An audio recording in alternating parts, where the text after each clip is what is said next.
Welcome to the Tech Egg. Don't get scrambled. Enjoy the video. Hello everyone. In this video I will explain how to stop password pop-ups in Outlook. This can be a really frustrating issue, but often the fix is quite simple. Start by clicking Cancel on the password prompt, then close and reopen Outlook.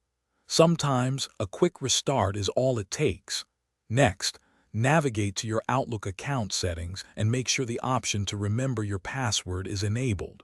Also, verify that Always Prompt for Logon Credentials is unchecked under the Security tab. These initial steps resolve the problem for many users. If the initial checks don't work, the issue might be with cached credentials. First, ensure Outlook is completely closed. Then open your Windows Control Panel and search for Credential Manager. Under Windows Credentials, you'll find a list of saved login details.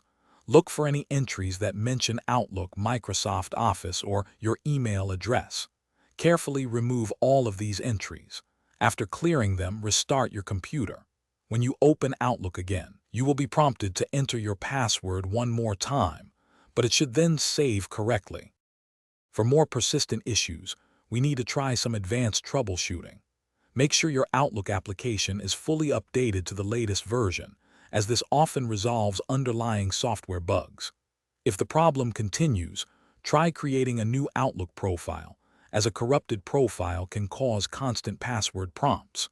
You can also temporarily disable any third-party add-ins to see if they are causing a conflict.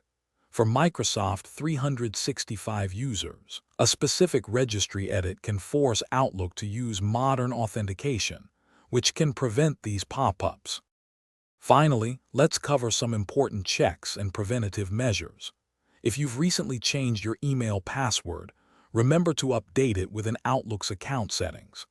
Verify that your computer's date and time are accurate and synchronized, as discrepancies can cause authentication problems.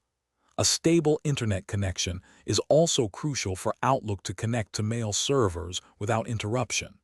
If your email uses two-factor authentication, you might need to generate a specific app password for Outlook to ensure a seamless and secure connection, preventing future password prompts. Thanks for watching. Consider subscribing if I helped unscramble your problems.